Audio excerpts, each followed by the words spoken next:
Hi, my name is Lindsay. I work with Georgina Public Library. This is the year that my sister and I were planning to visit Egypt. Best laid plans. And it doesn't look like we'll be going anywhere internationally for quite some time into 2021, if at all. So I am diving into our library resources and taking you along with me to visit Egypt. But one of the first ways I start is with an atlas. So we have this gorgeous National Geographic Atlas of the world, and it's amazing how much information you actually find in an atlas and an often overlooked resource. So the atlas. Egypt is actually Northern Africa. If you're looking for material on, say, cooking, language, customs, it's really hard to find it. If you're looking into North Africa, you tend to get Morocco or Libya, but Egypt really focus on the Middle East, so travel guides, that kind of things, is where you're going to find information about Egypt. One thing that an atlas has, of course, is a lot of demographic material, religion, language, human rights, political information, some of the challenges that are facing different areas politically, environmentally. So it gives you a good picture of what you would find and why things are sometimes the way they are in terms of the food or the building type, the architecture, the language, the religion, etc. One of the atlases I discovered in the library that actually is really kind of cool. It's this little atlas Obscura, and it has kind of little known facts about the region. So from here I discovered the Blue Desert and the Valley of the Whales. I had never heard of them, and I'll leave you to discover what those are all about.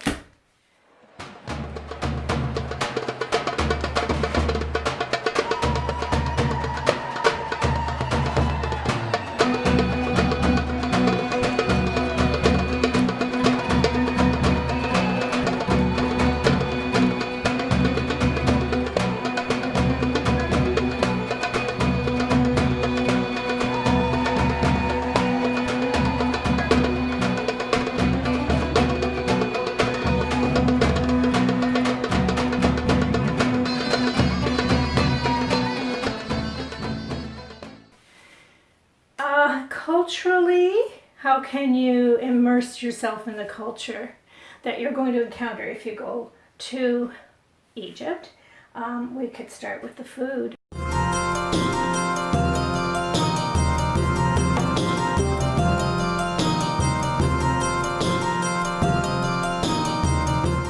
So again, allied with Middle Eastern cooking, and we have a few cookbooks here from the library, so you could make yourself several dishes and customize yourself to the flavors and the type of food that is eaten. Some really good dishes here. To accompany that lovely meal that you're going to make, you can stream or download some Egyptian music available through our Freegal Music e-resource.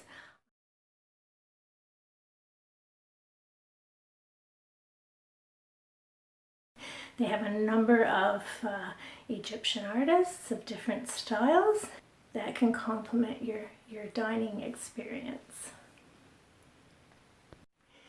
Assalamu alaikum. That means peace be on you. The most common way of saying hello in Egypt. I always find if you have at least a little bit of the language, it helps open doors and break ice, and it's fully appreciated by the people that you've made an effort. And that phrase I picked up from our Hoopla ebook called. There are a number of other ones there, and by no means are you going to become fluent in Arabic using these. It's a very challenging language for the pronunciation, and intonations are very different than ours. But you can have a few key phrases to help you when you're there. bidip kalama inglese. So that was a very poorly pronounced way of saying, I do not understand Arabic, do you speak English? And many of them do. Another language very common in that area is French. In fact, the most common way of saying thank you is merci. Merci Aline. So it means thank you very much. They roll the R a little bit more, but it is quite common. And the most common way of saying goodbye is bye-bye. So you can learn all kinds of useful phrases through downloading a Hoopla ebook. So we can discover modern Egypt through food, through music, also through books and movies that evoke a sense of place and atmosphere, and perhaps give you some insight into cultural aspects that you should be aware of, what's acceptable, what's not when you go. Certainly a good guidebook will provide that kind of context as well as the places to go and see. But I'm going to recommend a few books and movies that can evoke that sense of place as well.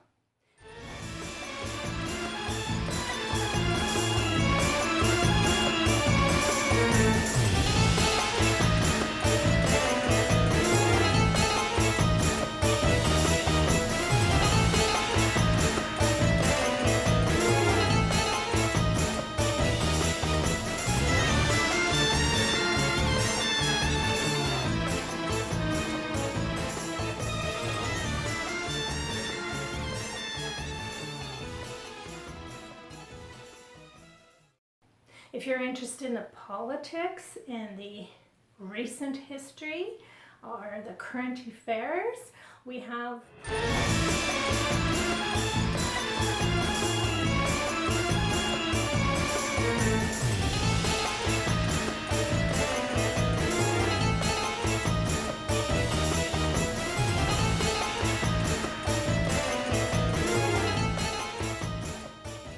And through Press Reader, you can actually download Egyptian newspapers and magazines and have them translated into English.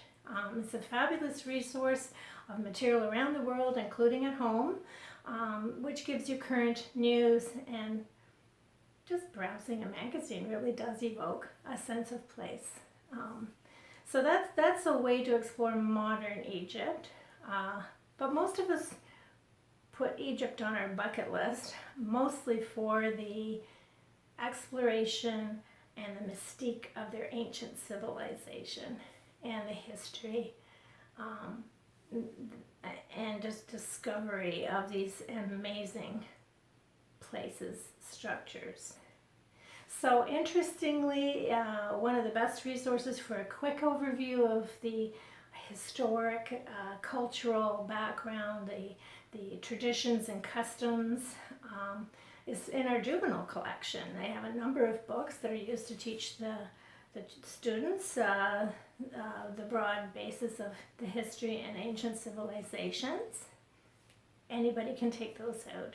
If you want to delve in depth into the history, political, military, ancient civilizations of Egypt, we have a number of books in our collection, both ebooks and actual books you read, which you can place holds on and explore that way. So I will list a few here just to give you an example.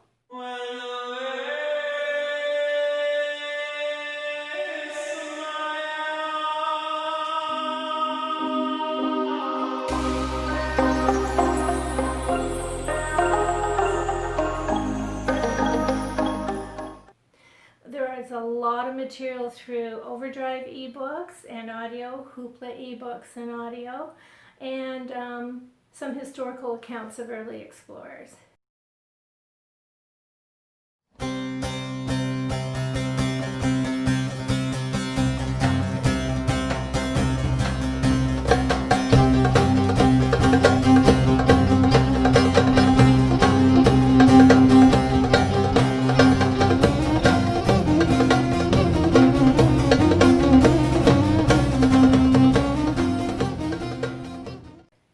So our library does provide a lot of resource, movies, guidebooks, cookbooks, music, current affairs that you can immerse yourself for a couple of days in Egyptian culture.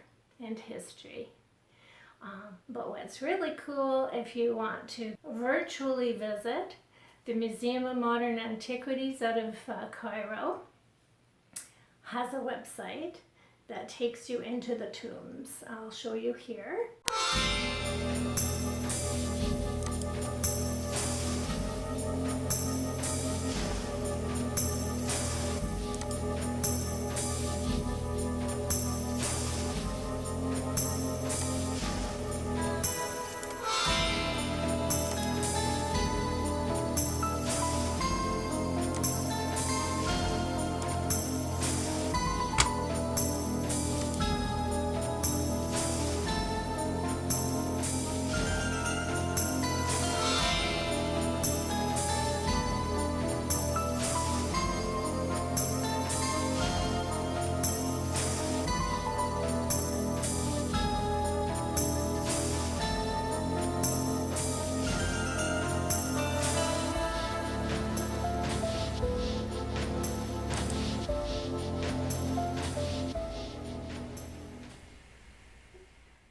The British Museum, which has a lot of the original artifacts that were found in the tombs.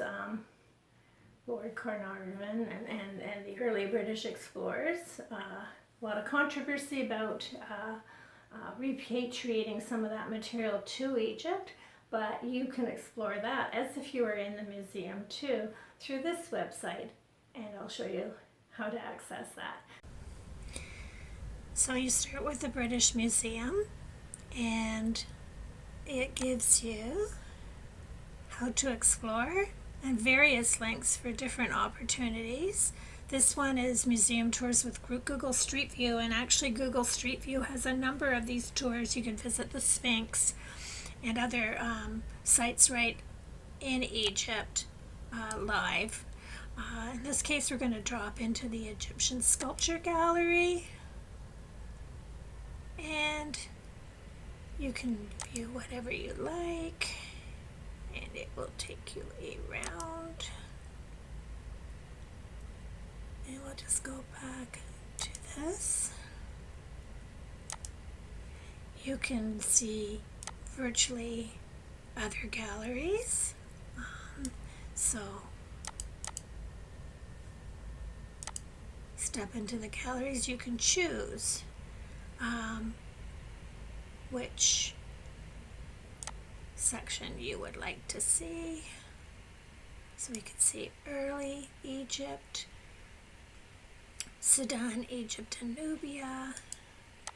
Just visit the room, and when you scroll down, it gives you virtual tours, and so on throughout the gallery. So it's really quite user-friendly. These are really cool. So put on some Egyptian music after having researched and read, and go explore through these online websites some of the things that you would see on the ground. Not the same as quite as going, but gives you a sense of the place. And when you do go, you'll be able to soak up the actual sounds and smells and the things you can't capture virtually, but we try.